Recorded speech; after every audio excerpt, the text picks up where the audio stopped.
A warm greetings to one another. In this session, let's learn about access specifiers. Topics to be covered in this session are Introduction to access specifiers, types of access specifiers, declaring access specifiers, and finally, let's check out few example programs. Introduction to access specifiers.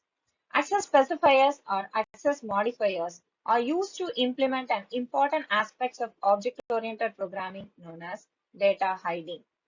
Access specifiers in a class are used to assign the accessibility to the class members. That is, they set some restrictions on class members so that they cannot be directly accessed by the outside functions. Access specifiers are keywords that determine who can see or use different parts of the code. They decide if something is public, it is open for everyone to use. If it is private, it is hidden and only for a specific code to be used. Or if it is protected, it can be shared with certain parts of the code. There are three types of access specifiers in C++, namely public, private, and protected. Public keyword is mainly used to create the variables and member functions public, and any part of the entire program can access the public members. Protected. Protected keyword is mainly used to create the variables and member functions protected, and these members can be accessed within the class and from the derived class or child class. Private. Private keyword is used to create the variables and member functions private, and these members can only be accessed within the class and not outside the class. If we do not specify any access specifiers for the member functions inside the class, then by default, the access specifier for the members will be private. We can use either one, two, or all three access specifiers in the same class to set different boundaries for different class members. To manipulate and fetch the data, a public specifier is used, and to protect the data from outside members, a private specifier is used so that the crucial or sensitive data cannot be tampered with or leaked outside of its block. Declaring access specifiers. First, let's check out the syntax for declaring the access specifiers. So here we have the class definition, that is class name. We all know that the class is a keyword which is followed by the class name. Then we have open curly parenthesis followed by private ended with colon, which is a keyword. And here we can declare the private variables and member functions required for the program. Next, public ended with colon, which is a keyword. And here we can declare the public variables and member functions required for the program. Next, protected ended with colon, which is a keyword again. And here we can declare the protected variables and member functions, which is required for the program. Finally, the class is ended with the closed curly parenthesis and ended with semicolon. Let's have an example program. First, let me explain the code and then we can see how the code gets executed. So here we have defined the class definition for the class sample. And inside the class, using private access specifier, we have declared two variables, namely A and B.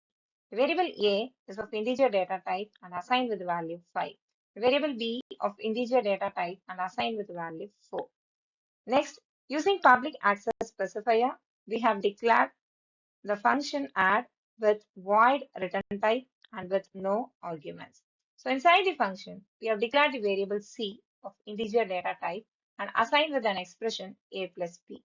Using the out statement, we have displayed the value of the variable C to the user. Finally, we have ended up the class with closed curly parenthesis and semicolon. So next we have main function. Inside the main function, we have created the object S for the class sample. Next, using the object yes, we have accessed the function add from the class sample. Now let's see how the code gets executed. We all know that the execution starts from the main program. So inside the main program, we have created the object yes for the class sample. Using the object yes, we have accessed the member function add, which is available in the class sample. So now the control is being shifted to the class sample and finds the member function add, Since the member function is declared as public, it can be accessed from anywhere from the program. Inside the add member function, the variable C is being declared as integer data type and assigned with an expression A plus B. The variable A and B are declared in private access specifier. So it can be accessed only by the class members. Since add member function belongs to the class sample, it can access the private variables A and B. So now the execution gets started in the member function. That is, the value of the variable A and B, that is 5 plus 4, is added and stored in the variable C. Using cout statement, the value of the variable C is displayed to the user as shown in the output. Now the control is being shifted to the main function. The next statement is return 0 is executed and specifies that the program is successfully executed and terminated. In addition to our code, I have added two statements, that is cout s.a and cout s.b. What happens if you're trying to access private variables from main function? Yes, that is from outside. We are trying to access the private variables A and B of class sample using the object yes. If we execute the statement, we will get error as variables A and B are declared as private. We'll be getting the output as the variable A and B are declared as private, as shown in the output. Yes, we cannot access the private variables outside the class. So hope you are clear about using the access specifiers public and private using this example program. Thank you.